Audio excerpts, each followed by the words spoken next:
What is up, Cool Kids Club? This is Joey here with Youngster Joey videos, and if you read the title of the video, you might be confused. What? Things you hate about Kingdom Hearts 3? You're supposed to love this game! And as a response to that, I will let you know, Kingdom Hearts 2 is my all-time most favorite video game ever. And I remember playing the first Kingdom Hearts game, I was like 5 or 6 years old, and I was freaking out. I was like, this is so cool!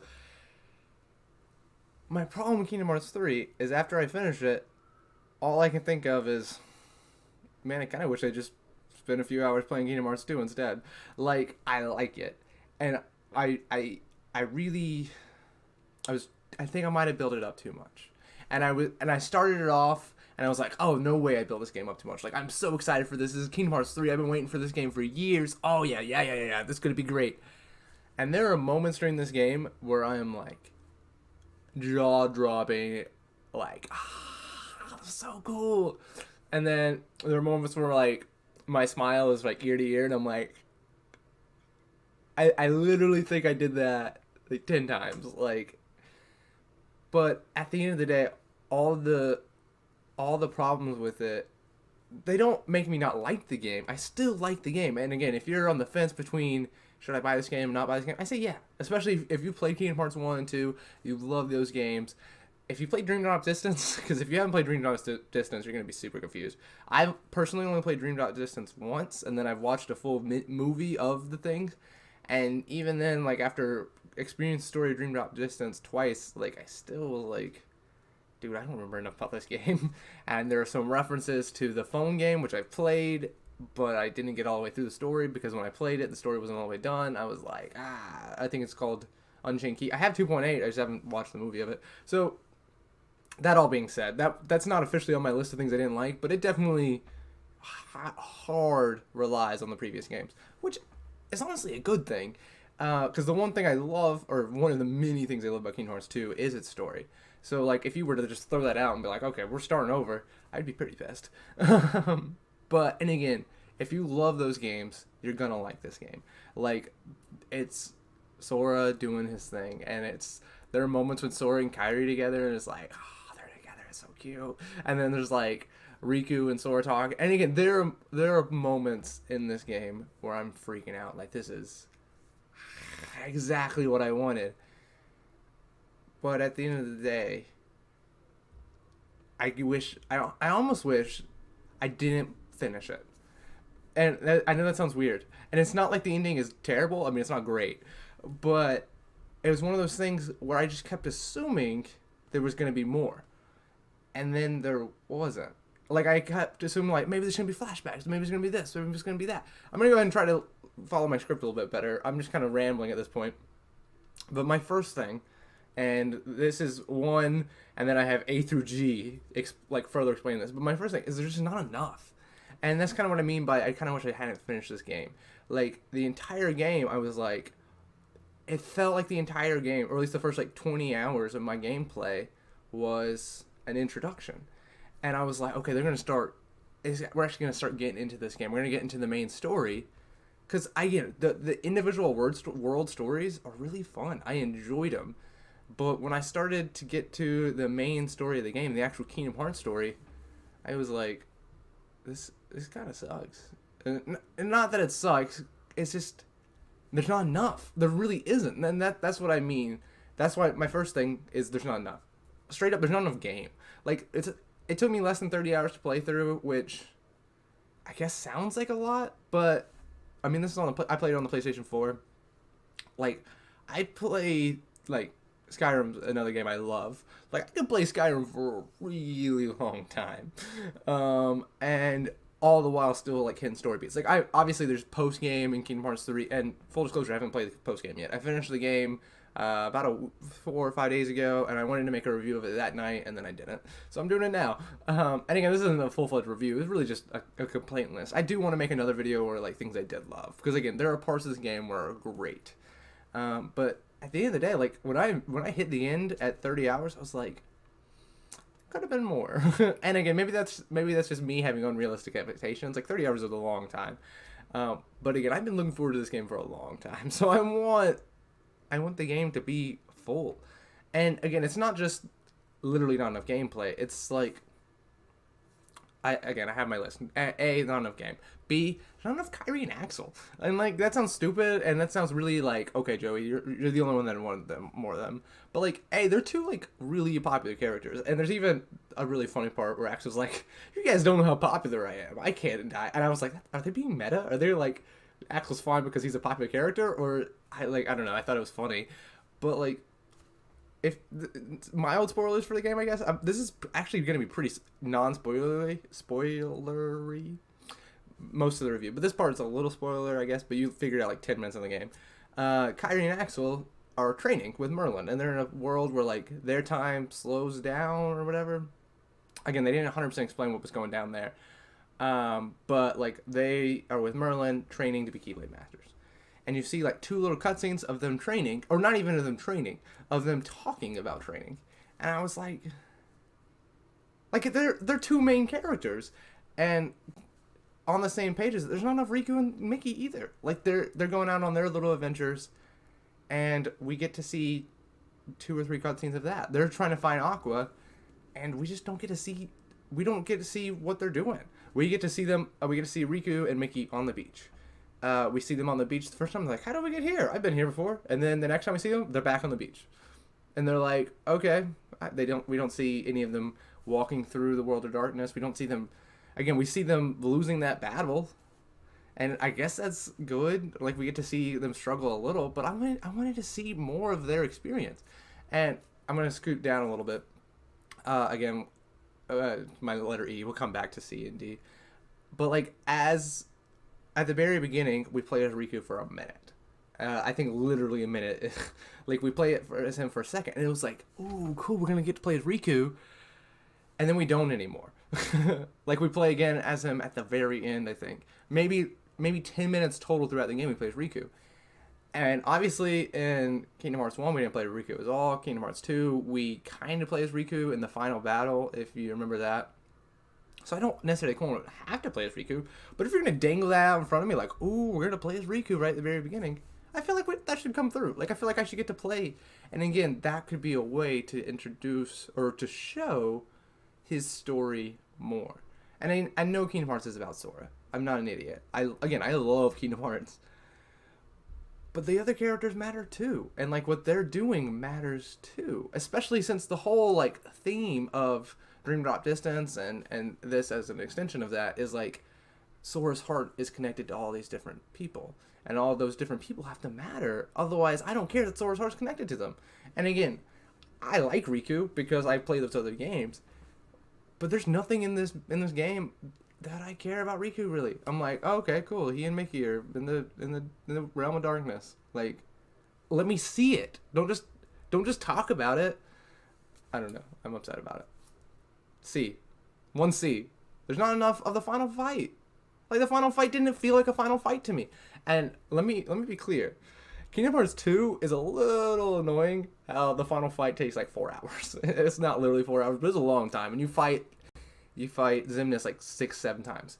I don't necessarily need that. I kind of like it. I'm not going to lie. But it's annoying. I understand that it's annoying. And it's the same in Kingdom Hearts 1. Like, you fight Ansem on the beach, and then you fight the dark side, and then you fight Ansem like connected to this thing, and then you go into this darkness, and then you fight Ansem connected to this thing again, then darkness, and then this thing again, the darkness. Like, I don't necessarily need more of the actual literal fighting, but I needed to feel like a final fight. And that entire last world, I was like, again, there were a lot of bad guys. There were 13 Seekers of Darkness, and I think we fought all 13 of them, or at least pretty darn close. But the entire final world didn't feel, at least to me, like very good ending.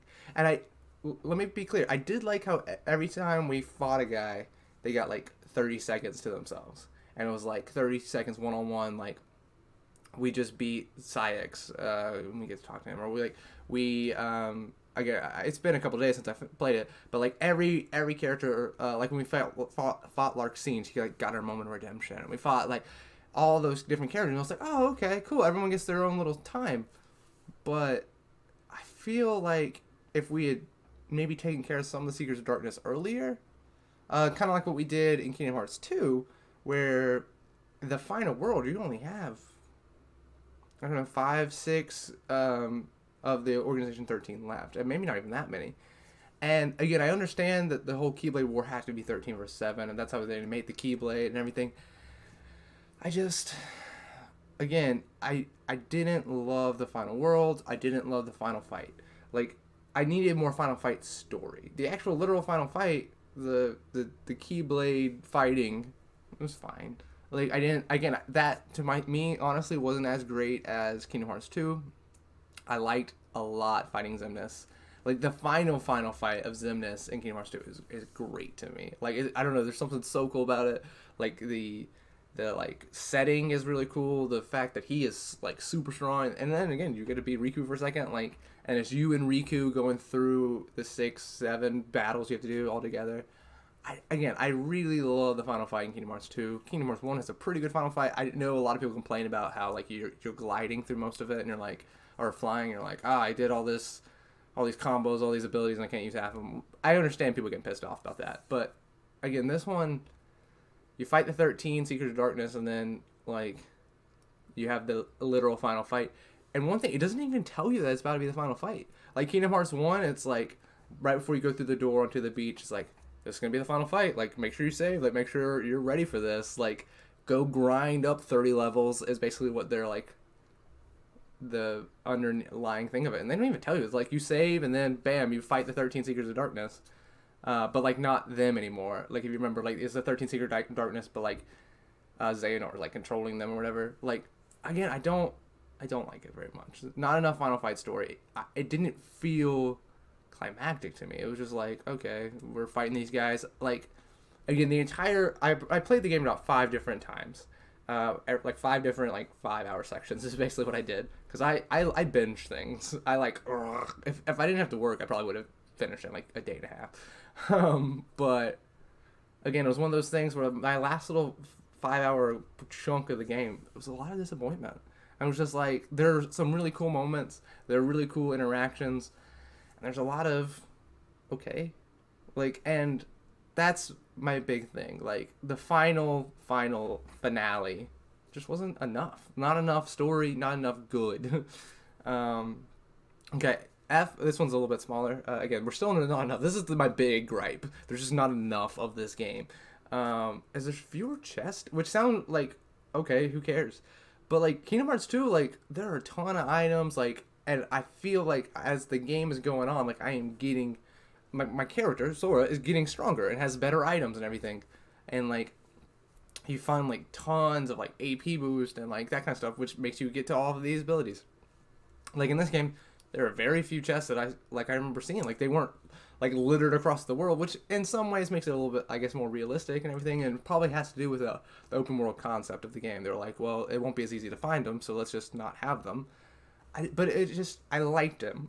I liked getting the items. I don't know. I'm going to talk about in a minute how I thought the game was too easy, and I think this is part of that. Like, I understand why they had fewer chests again. I think the open worldness and also the hidden Mickeys, which is a thing I did love. Like, I love the whole selfie thing. But I don't know. There's something weird about not having chests to me. Like, Kingdom Hearts 2 and 1 have a ton of items, and you get to get them all, and you get to collect them. And again, you start to feel, and even like Birth by Sleep, which is another game I love. Like, there are tons of items, and you get to all those. Again, it helps grow the character more.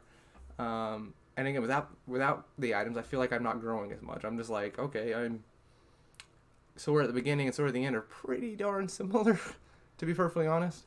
And then my final thing there's not enough of, and these are really there's not any of, is there's not Radiant Garden, and there's not the Final Fantasy characters. And that's just a part of the game to me now. Like, Hollow Bastion was in 1, and then obviously Hollow Bastion and then Radiant Garden was in 2. But even if you don't want to have Radiant Garden, I need the Final Fantasy characters. Like, again, they're part of the people that Sora is connected to, and I would assume it has something to do with like Square Enix is re-releasing, or maybe already has re-released, like Final Fantasy VII, which I believe is where Cloud is from and where Leon's from. Like, I know Square Enix is re-releasing a lot of Final Fantasy games, and I'm assuming that has something to do with it. Like, they re-released 10 in the last couple of years, and that's where Titus is from. I guess I get it. I just, again, if the point is Sora is connected to all these different hearts and all these different characters, and all these different characters are important because they're important to Sora, I think I need to see those characters, and I need to see what they're doing. And at least with Riku and Kairi and Axel and Mickey, we saw them a little. But with the Final Fantasy character, we don't even see them. We don't even hear from them. Like, even if it's just like a gummy call, like, hey, what's up, guys? Like, I would have been pretty pissed off about that too, to be honest. But at least it would have been something. But no, they were just, let's forget about Leon. Let's forget about Radiant Garden. Like, all those people that Sora's connected with, all those people that you've been on this journey with, like, they were, Radiant Garden was huge in Kingdom Hearts 2. Like, that was like your home base almost. Like, that and Twilight Town both were. But at least to me, like, Radiant Garden's your home base in that game. And then it's just not. It's just like, okay, well, let's not put it in 3 because we don't want to design it. And the same thing, like, Twilight Town, again, was the other home base of Game 2, I feel like. And instead of doing all of Twilight Town, which they've already designed, I don't know why it would be hard to redo, or like to just throw it in Kingdom Hearts 3. They just do the one room. I guess they have the one room and then the underground thing and that mansion. And I'm just like, give me all of Twilight Town. It's not a big world. Like, you don't have to necessarily make me get on the train and go all the way over there. I like that part, but you don't have to do that. But just, it's not that hard to give me the whole world. I've really been rambling about how this game isn't enough. I think we've been going like 17 minutes. So let me finally get into number 2. It's just way too freaking easy. And maybe that's my fault. I played the game on standard instead of critical mode the first time. The main reason for that, because I wanted to get through the game really quickly. Like, I wanted to get through the story as fast as possible, because I love Kingdom Hearts for the story. But at the same time, I want the game to be a little challenging. Like, I feel like if I play it standard mode, like, I should die.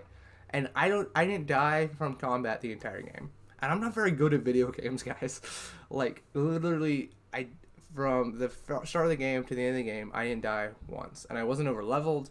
I finished the game level 40 using potions.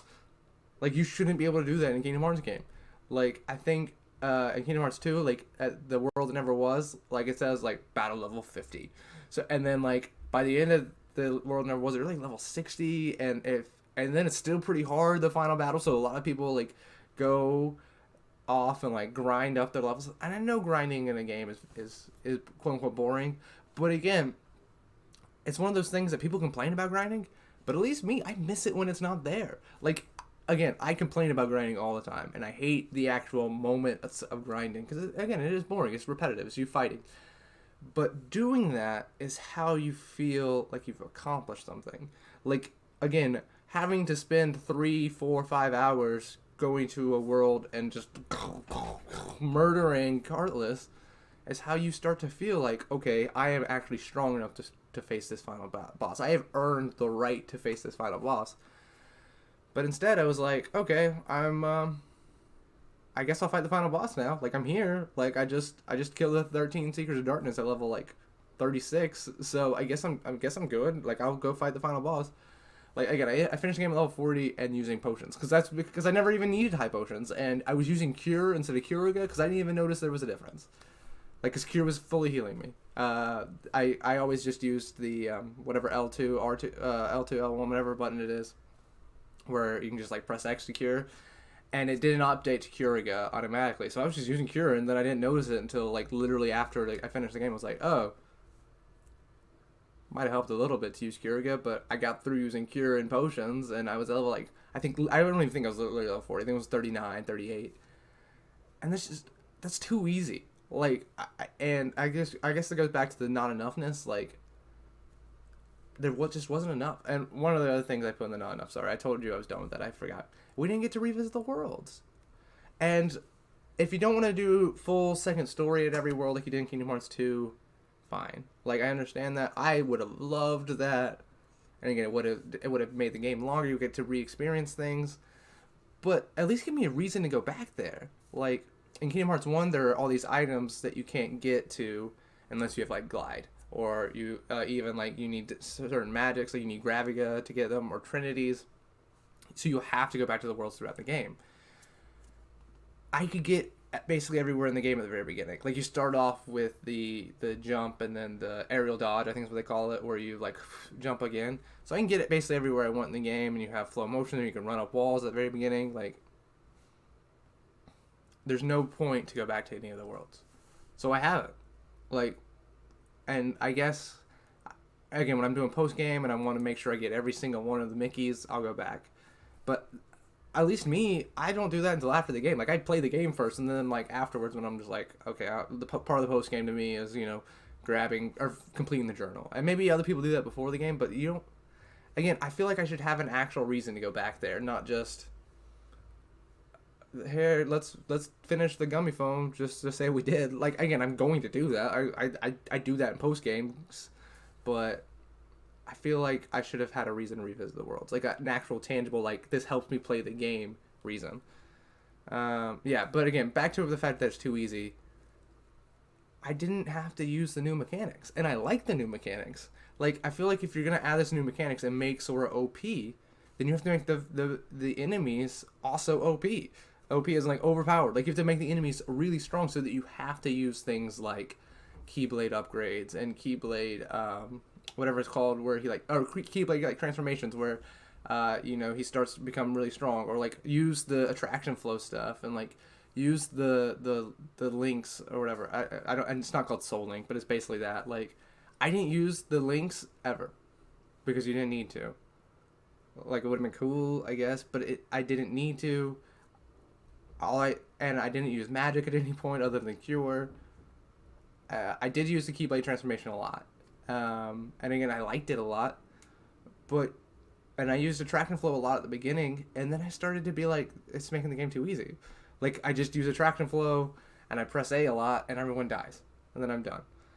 Like, make the game harder so that these new mechanics get used, because the new mechanics are cool, but if I don't have to use them, I'm not going to. Like, because the game's already too easy. And if I use those new mechanics, then the game's getting even easier, and then I have zero sense of accomplishment. I'm like, I might as well be watching a movie. And I love movies. But this isn't one. This is a video game, and I want challenge, and I want to die. Again, the hardest part of the game for me was when I was on the boat in Pirates of the Caribbean. And that might be why that's one of my like favorite parts of the game.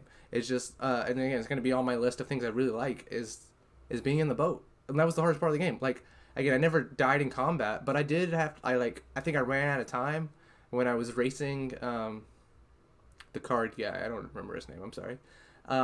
It's not Luxio, I don't think. Anyway, I ran out of time when I was racing him one time, and that was the hardest part of the game for me.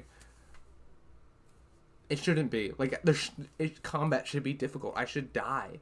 Like I should have to go back 30 minutes and be like, oh, I should have saved more. Like.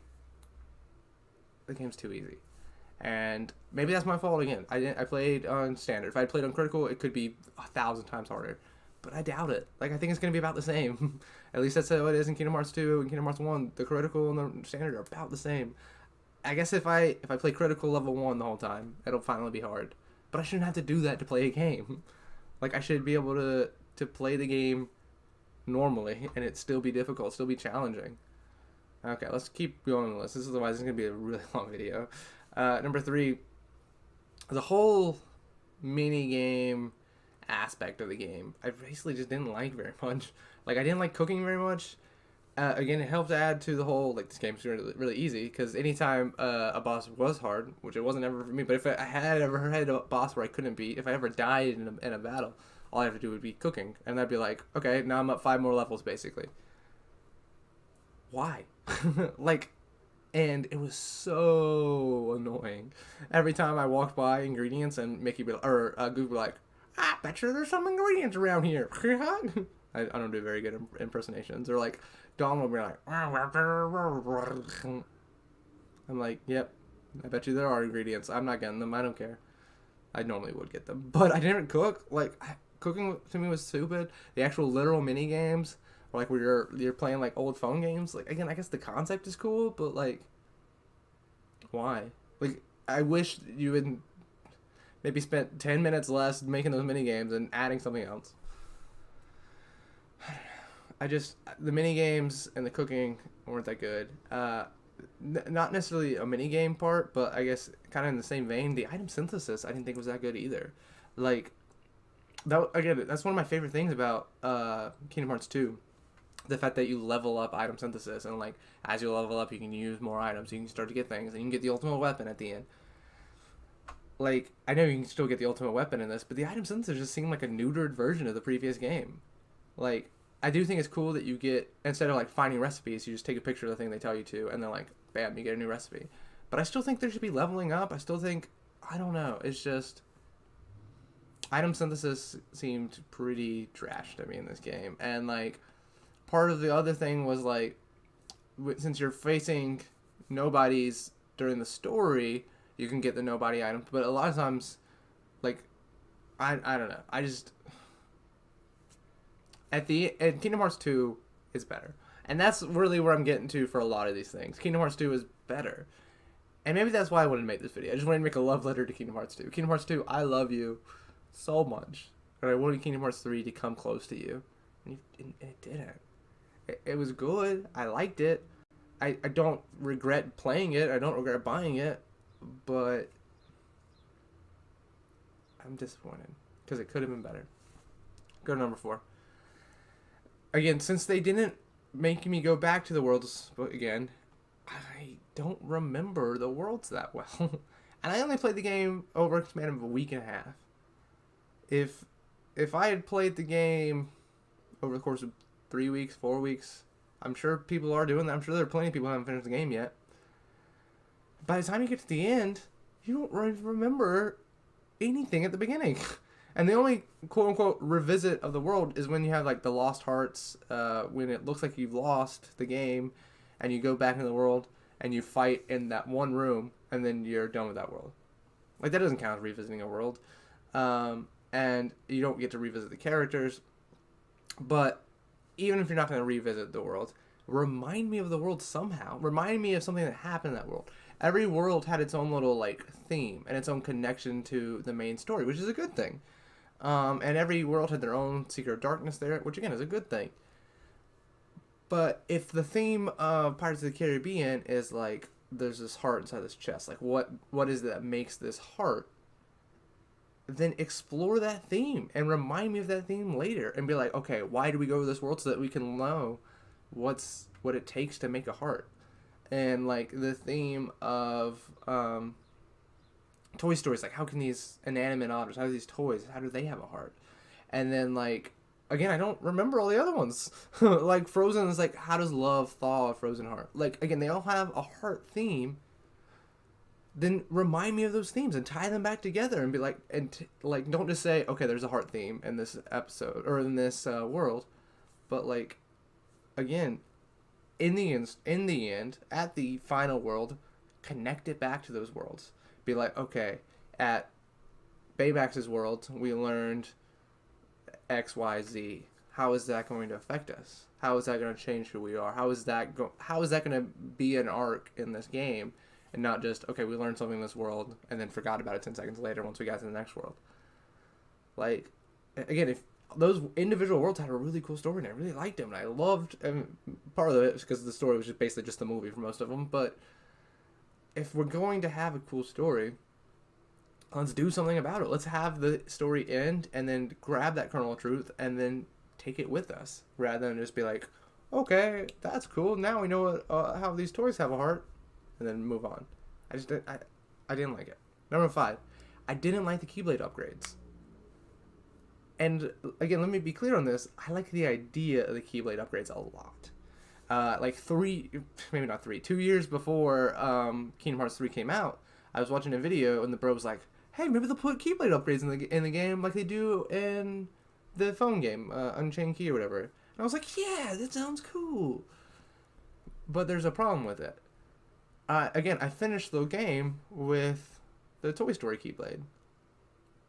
I got the Toy Story Keyblade, the second, third world, something like that. And then I did it the whole time. Like I had the entire game. I used the starting Keyblade. I used the Hercules Keyblade for again 2 worlds maybe, and then I used the Toy Story Keyblade the rest of the game. Because by the time I got it was probably the second or third best, like physical attacking Keyblade throughout the game. And then by the time I actually got the Pirates of the Caribbean Keyblade, again I don't even know what it's called because I never used it.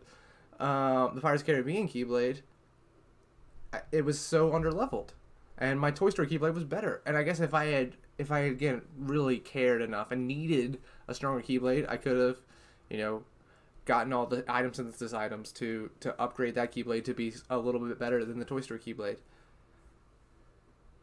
But I didn't need to, and those items weren't readily available, and I didn't. I feel like I can't end the game with the Keyblade I had at the very beginning. Like, that's stupid. Like, again, that's one of those things where I'm not feeling like I'm accomplishing it. I'm not feeling like I'm growing as a character. I'm just... And... even throw that all out the door. The Keyblade looks so silly. And, again, it fits the Toy Story world. And I liked it. I liked the design by itself. I genuinely do. Like, in a vacuum, the design's fun.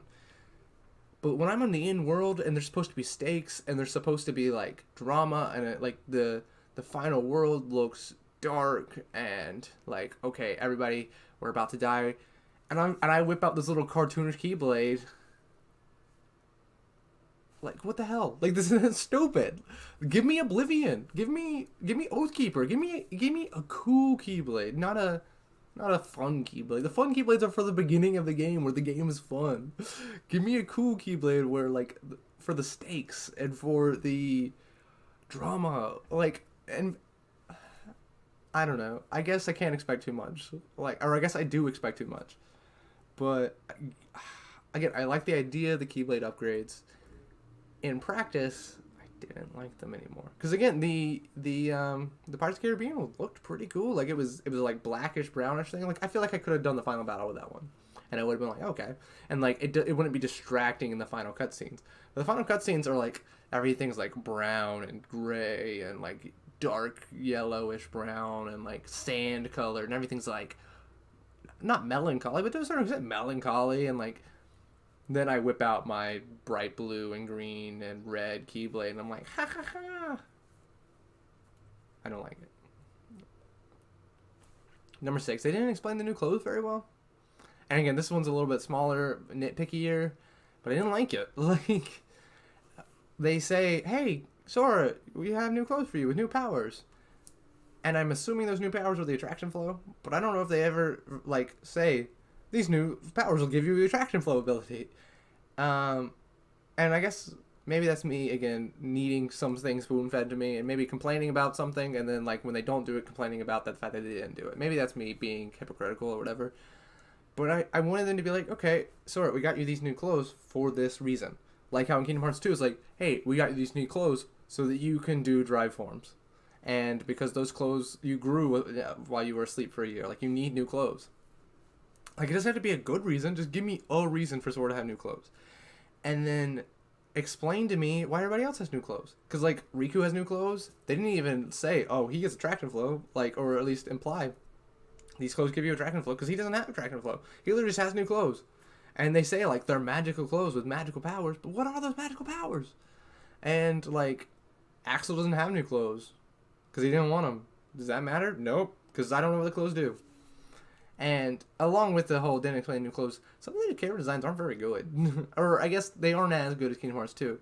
Like, Kairi cuts her hair and she looks like a little kid again. And I'm like, it's a little weird for Kairi to be looking like how she was in Kingdom Hearts 3 and Sora to look, or how she looked in Kingdom Hearts 1 and Sora to be, several years older, and them still be like,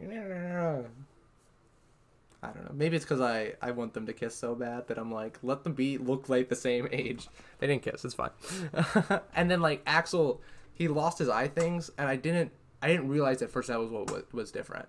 To be honest, I was like, something's different about Axel. And then, like, Sykes was like, you lost your eye things. But before they pointed out why he looked different, I was like, man, what's up with Axel?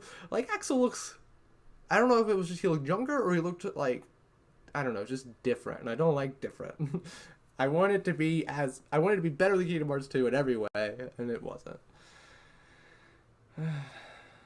Number 7, this one's more big. This one's bigger than just, they didn't explain new clothes. There's no stakes in the final battle. I already complained a little bit about the final battle, how it's just not enough, and there's no, like, whatever. But there are no stakes in the final battle.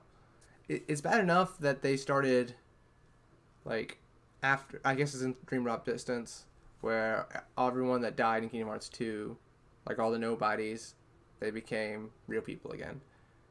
And again, when it happened in Dream Drop Distance, I was like, that kind of cheapens a little bit Kingdom Hearts 2, but like whatever.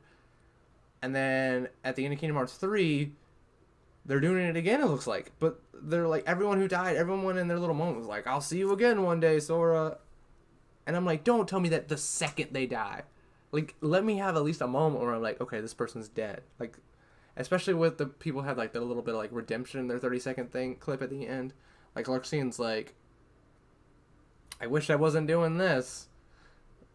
Xehanort's real persuasive. Like, again, I don't remember verbatim what she said, but it was a relatively decent scene. It was good. Like, oh man, Larxine, I feel for you.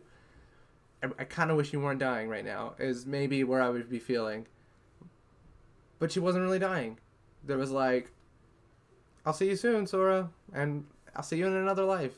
And like, especially with, I think again with the card guy, I think Luxord is his name. Like, again, it was the same thing. Like, you were like, oh man, Luxord, you're dead. Like, that sucks. And he's like, see you tomorrow, Sora.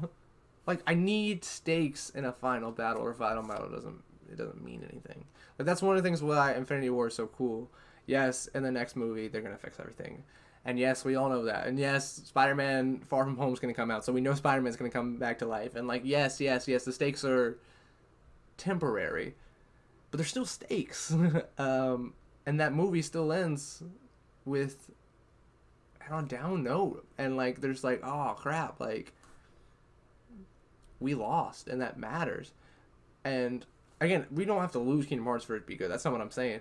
But I do think like, at the end of the battle, like, the final battle should mean something. The final battle should be like, okay, these things happened, and those things can't unhappen. Like, we killed Luxord, and we killed Larxene, and we killed XYZ. We killed these 13 Secrets of Darkness. Like, they're gone. And instead it's like, okay, we finished them. They'll be back. They'll probably be evil again. Marluxia, that's fine. He'll be back. I need a final battle with stakes. I need to feel like, okay, if Sora loses to Xehanort, it matters. But when I go in the final battle, I'm like, if Sora, and again, I know it's fiction, and I know it's a video game, and it's gonna let me lose. But I feel like a stake-free game isn't very good, is what I feel like. And then my last thing again, this order wasn't very good. I should have rearranged the order a little bit, because some of them were a little bit more nitpicky and a little bit smaller. But this one's just something I didn't like about it. There are so few Disney villains, and like, we're going to all these Disney worlds, and we don't fight. I don't think we fought a single Disney villain.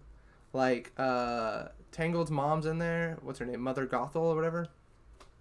We don't fight her. Like, I think she becomes like shadowy, and then like a Heartless appears, and like the bro from Big Hero 6 not even in the game. I think Hans from Frozen is in the game for like a second, but we don't fight him. Like, and again, that's just a kind of nitpicky me thing, but like, I don't need every single bad guy to just be a giant Heartless. Like, again, that's one of those things that makes the game feel repetitive. It makes the game feel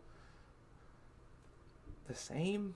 Like, I think the only Disney villain we fought actually is from Pirates of the Caribbean 2. We fought Davy Jones. That was it. Like, every other final battle until the final world was just, when we hit this world, we fight a giant Heartless at the end. And I don't know, I like fighting. You know, in Kingdom Hearts 1 we got to fight Maleficent, we got to fight Jafar, we got to fight Clayton, we got to fight, I don't know, a ton of different. We got to fight Oogie Boogie, which was really hard, and we got to fight Captain Hook, and we fought I don't know, just a lot of Disney villains, and it started to feel like, okay, these villains have a real like motivation, and these villains have like a real plan, and they're not mindless like giant beasts who we have to kill.